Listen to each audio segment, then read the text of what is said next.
ఈరోజు రెసిపీ దోసకాయ నూపప్పు ఆవపెట్టిన కూర. కావలసినవి 2 దోసకాయలు, పోపు దినుసులు, కొద్దిగా నువ్వు పొడి, ఆవగుండ. తయారు చేయు విధానం: ముందర దోసకాయలకి తొక్క తీసి ముక్కలుగా కోసి కొద్ది పలుకుగా ఉడకబెట్టుకోవాలి.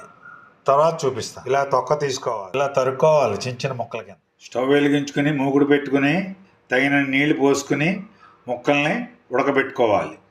మరుగుతున్న నీళ్ళల్లో ముక్కలు వేసుకోవాలి, మూత పెట్టుకోవాలి. ముక్కలు ఉడికిపోయే లేదో చూద్దాం. ఉడికిపోయాయి. ఇప్పుడు స్ట్రైనర్లోకి వార్ చేసుకుందాం.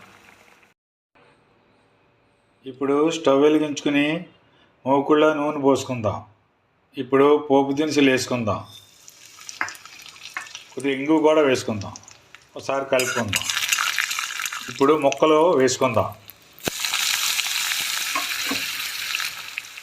ఒకసారి కలుపుకుందాం.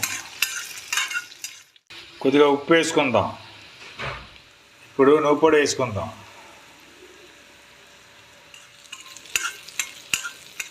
ఇప్పుడు కొద్దిగా కారం వేసుకుందాం. ఒకసారి కలుపుకుందాం. చల్లారిన తర్వాత ఆవ వేసుకోవడమే. ఆవ వేసుకుందాం. ఇప్పుడు కలుపుకుందాం. అంతేనండి, దోసకాయ నూపప్పు ఆవపెట్టిన కూర. నచ్చితే లైక్ చేయండి, సబ్స్క్రైబ్ చేయండి, షేర్ చేయండి, కామెంట్ చేయండి. Thank you.